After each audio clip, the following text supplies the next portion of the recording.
नमस्कार दोस्तों, कैसे हैं आप लोग। उम्मीद है आप सभी अच्छे होंगे। भारतीय जनता पार्टी के अंदर चल रही आपदा पर क्या बहुजन समाज पार्टी अवसर तलाश पाएगी। मैं जिक्र कर रहा हूं मायावती के हालिया बयान का। उन्होंने अपने 70वें जन्मदिन के सेलिब्रेशन में एक प्रेस कॉन्फ्रेंस की और इस दौरान उन्होंने जिक्र किया ब्राह्मण विधायकों का। हाल ही में आप जानते हैं 23 दिसंबर को उत्तर प्रदेश की राजधानी लखनऊ के अंदर ब्राह्मण विधायकों ने एक बैठक की थी, जिसको भारतीय जनता पार्टी ने कहीं ना कहीं अस्वीकार कर दिया था। पंकज चौधरी इसे अनुशासनहीनता बताने लगे थे और एक तरह से धमका भी रहे थे। इस पर अखिलेश यादव ने कहा कि हमारी तरफ आइए, हम न्याय दिलाएंगे। और अब बहुजन समाज पार्टी कह रही है, मायावती जी कह रही हैं खुद प्रेस कॉन्फ्रेंस करके जन्मदिन पर कि हम इन्हें न्याय दिलवाएंगे, इन्हें किसी का बाटी चोखा खाने की जरूरत नहीं है। तो इसको लेकर सियासी तौर पर हंगामा हो रहा है। अब इसके क्या मायने हैं ये समझेंगे वरिष्ठ पत्रकार केपी मलिक जी से। केपी मलिक जी हमारे साथ मौजूद हैं। सर, बहुत बहुत स्वागत है आपका। जी धन्यवाद हिमांशु जी। सर, मायावती ने एक बार फिर से ब्राह्मण विधायकों का जिक्र किया है और उन्होंने कहा है कि पूरा सम्मान हम ही उनको दिलाएंगे, ना कांग्रेस पार्टी, ना समाजवादी पार्टी, ना ही भारतीय जनता पार्टी। तो इसको किस तरह से देखा जाए। अभी हाल ही में ब्राह्मण विधायकों की बैठक भी हुई थी, जिसको लेकर भारतीय जनता पार्टी अनुशासनहीनता का ज्ञान दे रही थी। तो क्या उनके वोट बैंक पर मायावती जी अपने जन्मदिन पर निशाना साध रही है? देखिए हिमांशु जी, आप ये बहुत अच्छे से जानते हैं, आप भी मिश्रा जी हैं और बहुजन समाज पार्टी में भी एक मिश्रा जी लंबे समय से हैं। हम्म। और इसमें काफी हद तक मैं मायावती जी की बात को सही भी मानता हूं। ब्राह्मणों को जो सम्मान मायावती की सरकार में मिला है, अब भले ही आज भारतीय जनता पार्टी की सरकार दूसरा कार्यकाल अपना खत्म करने वाली हो, इतना सम्मान ब्राह्मणों को भी मुझे नहीं लगता कि भाजपा की सरकार में मिला है। उसका आपके सामने एक नजरिया है कि अगर इतना सम्मान भारतीय जनता पार्टी ब्राह्मणों को दे रही होती तो ब्राह्मण समाज के विधायक पंचायत नहीं करते। तो ये तो जाहिर सी बात है कि कहीं ना कहीं मामला उस तरह का है। और मायावती जी अगर ये बात कह रही है तो वो तथ्यों के आधार पर कह रही है और उन्होंने कर दिखाया। लेकिन मायावती जी का जो सिस्टम चल रहा है पिछले 10-15 साल से, उस समय लगता तो है नहीं कि मायावती जी वास्तव में पार्टी को चलाना चाहती हैं या वास्तव में पार्टी को खड़ा करना चाहती हैं।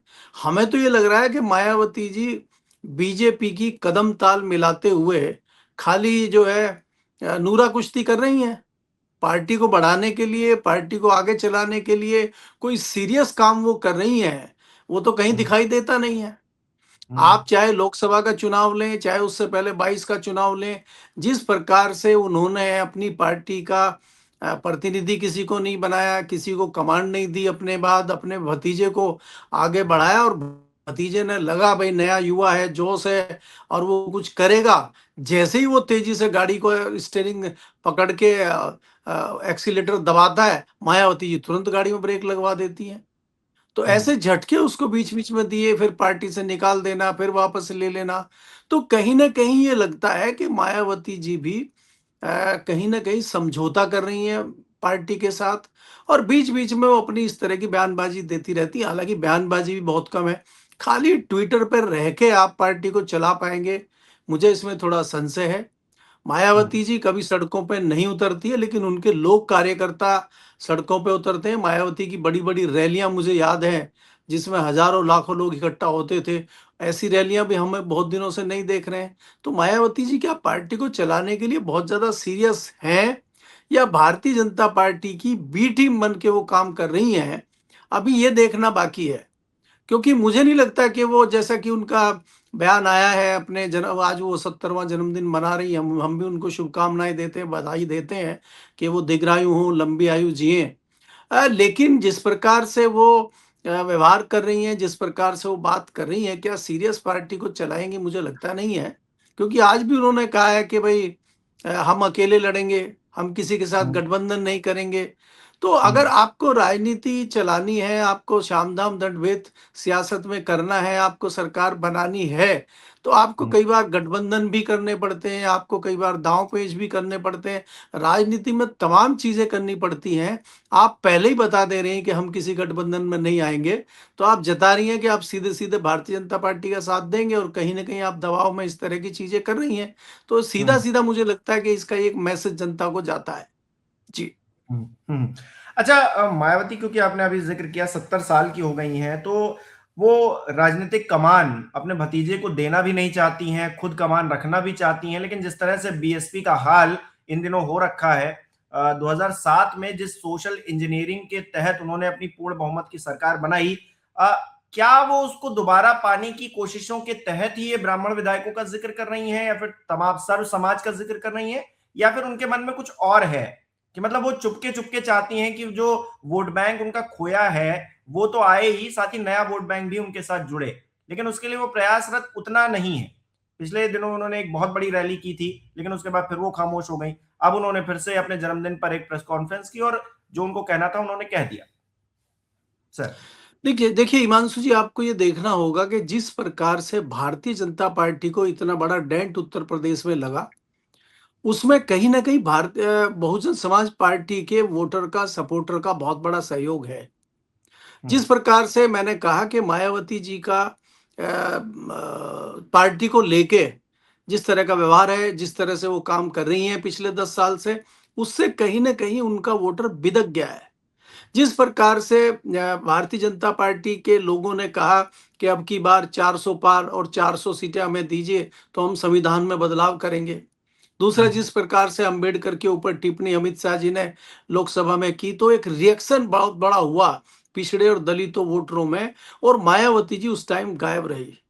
अगर हम्म, ऐसे में मायावती जी एग्रेसिव होकर सड़क पे उतरती और मायावती जी यूपी में एक ऑप्शन उन लोगों को देती, तो मायावती, मुझे लगता है, एक बहुत बड़ा डेंट उत्तर प्रदेश में भाजपा को दे सकती थी।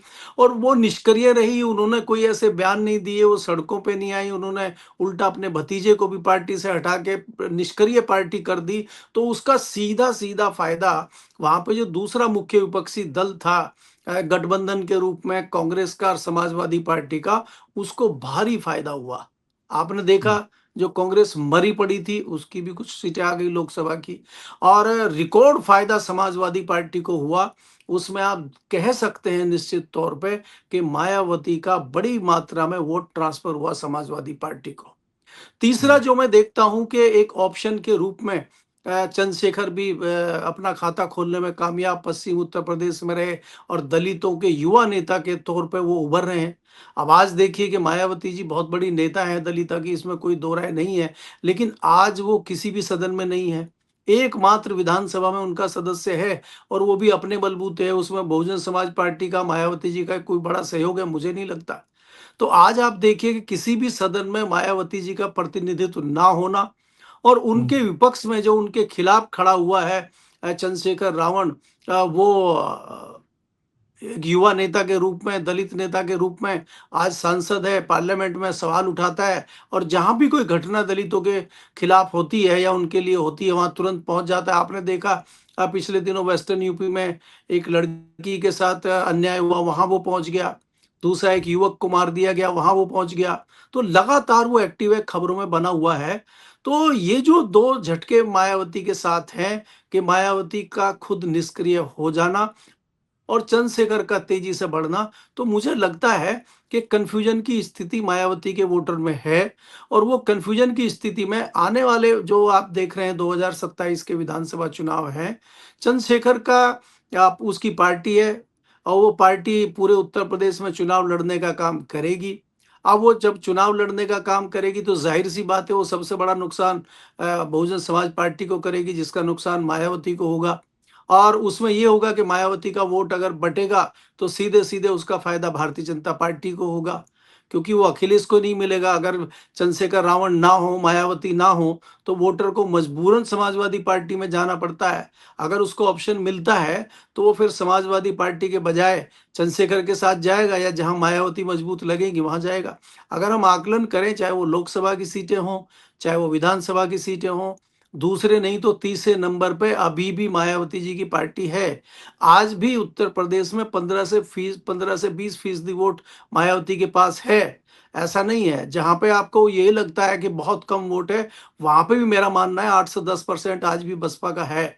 लेकिन बसपा उस वोट को संभालने के लिए, उस वोट को पकड़ने के लिए, उस वोट को स्थिर रखने के लिए कोई ऐसा प्रयास कर रही है, वो मुझे नहीं लगता। जी।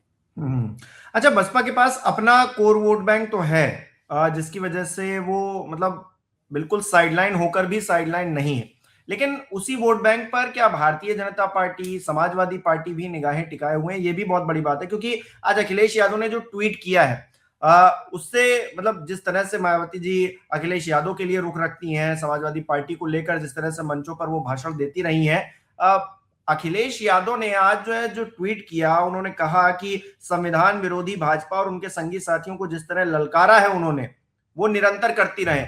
यानी कि वो मायावती को अभी भी सॉफ्ट हैंड ले रहे हैं, बहुत ज्यादा उनको उनकी मतलब जन्मदिन है, ठीक है, उस पर वो सीधे हैप्पी बर्थडे भी लिख सकते थे, लेकिन उन्होंने जिस तरह का ट्वीट किया वो दिखा रहा है कि कहीं ना कहीं एक पहल करने की कोशिश अखिलेश यादव भी कर रहे हैं मायावती की तरफ, क्योंकि वो जानते हैं कि उनके पास बहुत अच्छा वोट बैंक है। हिमांशु जी, अगर आप देखें मायावती जी का हो, अखिलेश का हो, समाजवादी पार्टी और बसपा का गठबंधन हुआ है पिछले लोकसभा चुनाव में। हम्म, इससे हम्म, 19 में आपने देखा था, हम्म, और उसके नतीजे बहुत अच्छे नहीं रहे तो बहुत खराब भी नहीं रहे थे। तो नहीं, कम से मायावती जी कम के लिए तो बहुत ही अच्छा रहा। मायावती हाँ जी के लिए जी, तो अच्छा ही अच्छा था। जी, तो इसलिए इसलिए संभावनाएं, अखिलेश हम्म, भी ये देखते हैं कि मायावती जी अगर भारतीय जनता पार्टी के खिलाफ काम करती हैं, भारतीय जनता पार्टी के खिलाफ कुछ रुख लेती हैं, तो उसका हम्म, फायदा समाजवादी पार्टी को भी हो सकता है। समाजवादी हम्म, पार्टी को पिछड़े और दलितों का फायदा हुआ है, बसपा का वोट टूट के उनके पास गया है, उसी हम्म, से तो उत्साहित होकर उन्होंने पीडीए बनाया था। हम्म, उसी से उत्साहित होकर ही तो वो पीडीए की बात कर रहे हैं, पिछड़ों की, दलितों की बात कर रहे हैं वो। हम्म, दूसरा, आपको यह भी देखना होगा कि बसपा में बड़ी मात्रा में मुस्लिम वोट जाता था, जो धीरे धीरे अखिलेश के पाले में चला गया है। तो हम्म, अखिलेश जी जानते हैं कि मायावती अगर सीरियसली एक्टिव होती है और वो राजनीति में थोड़ा सा तरीके से आती हैं, तो खाली भाजपा को ही नुकसान नहीं करेंगी, वो अखिलेश को भी नुकसान करेंगी। तो हम्म, अखिलेश यादव भी चाहते हैं कि मायावती जी इसी तरह काम करती रहें जिस तरह वो कर रही हैं। वो बड़े खुश हैं, इसीलिए वो उनको बधाई दे रहे हैं कि जो कर रही हैं इसीलिए करते रहिए, ताकि हमारी दुकान मजबूत रहे। इसका सीधा हम्म, सीधा उदाहरण मैं दे रहा हूं आपको कि लोकसभा में मायावती जी के निष्क्रिय होने से जिस हम्म, प्रकार से अपार बंपर फायदा समाजवादी पार्टी को हुआ है, उसका कहीं ना कहीं श्रेय मायावती की पार्टी को भी जाता है। मैं पहले ही कह चुका कि अगर मायावती एक्टिव होती, शायद समाजवादी को और कांग्रेस को इतना फायदा नहीं होता। आज भी हम्म, हम देखते हैं, जब आंकड़े हम देखते हैं, तो दूसरे तीसरे नंबर पे कई जगह बसपा खड़ी दिखाई देती है। तो बसपा का वोटर तो आज भी है, और जहां उसको ऑप्शन मिलता है और उसको हाथी दिख जाता है, वो तुरंत हाथी का बटन दबाता है। अब जहां हाथी हम्म, है ही नहीं ईवीएम में, वहां क्या बटन दबाए वो?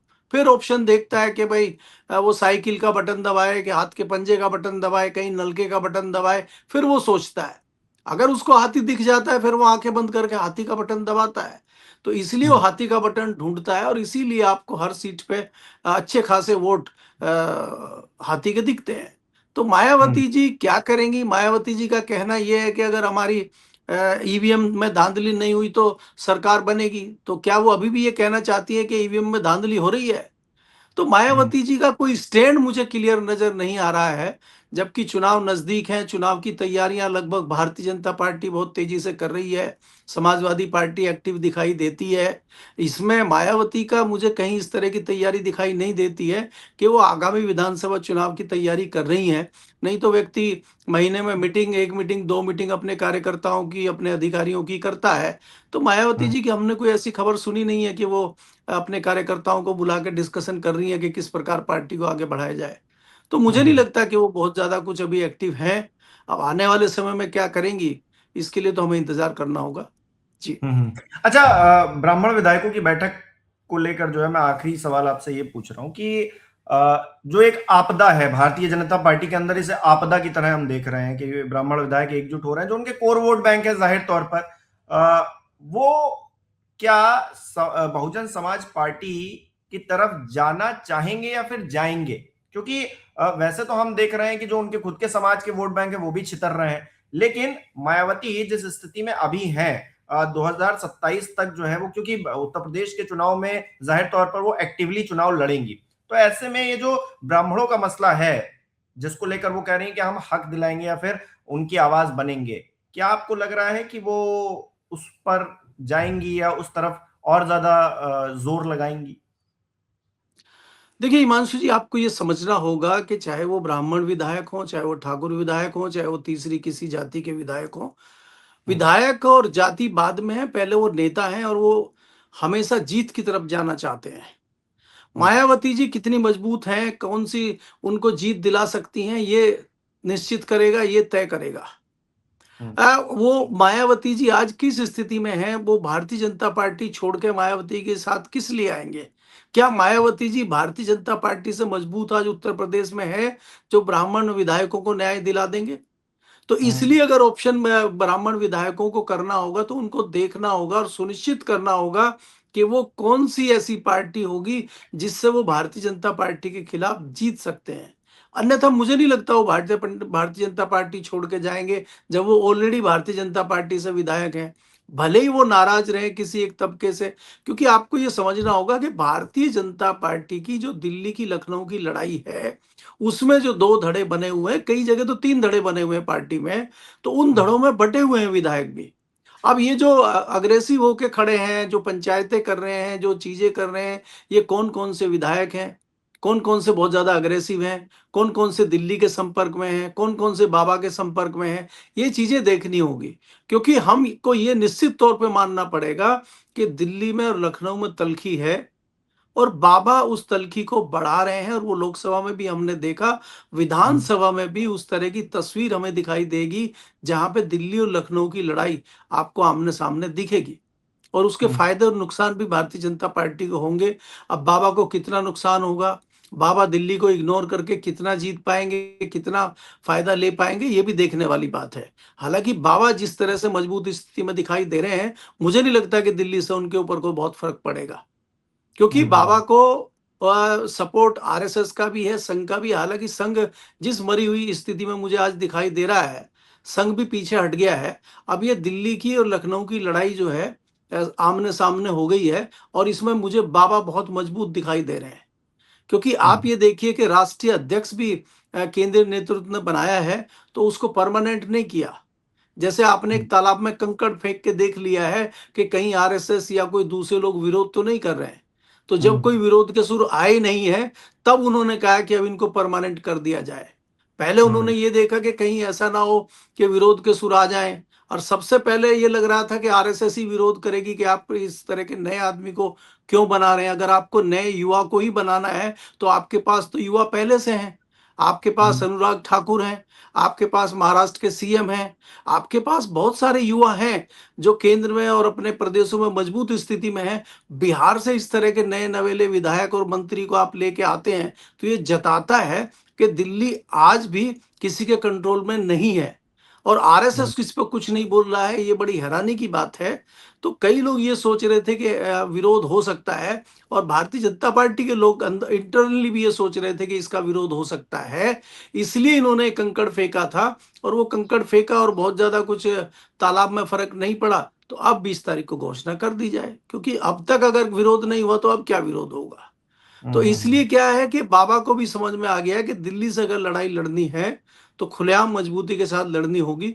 उसका हश्र क्या होगा वो देखने वाली बात है जी। अच्छा, ब्राह्मण विधायकों को लेकर मायावती कह भले रही हैं, लेकिन सोचने वाली बात यह है कि विपक्ष का सबसे मजबूत चेहरा कौन है? वो अखिलेश यादव हैं। तो अगर भारतीय जनता पार्टी से कोई अगर ऑप्शन देखेगा तो मायावती से बेहतर तो समाजवादी पार्टी का रुख करेगा। मायावती जी का रुख नहीं करेगा, क्योंकि वो इतनी एक्टिव नहीं है और एक्टिवली राजनीति में वो नहीं दिखाई दे रही। बहुत बहुत शुक्रिया सर हमारे साथ जुड़ने के लिए, तमाम बातचीत के लिए। हमारे दर्शक किस तरह से देख रहे हैं इस विषय को, हमें कमेंट करके जरूर बताएं। इस वीडियो को लाइक करना, शेयर करना मत भूलिएगा। हमारे चैनल को सब्सक्राइब नहीं किया है तो वो भी जरूर कीजिएगा।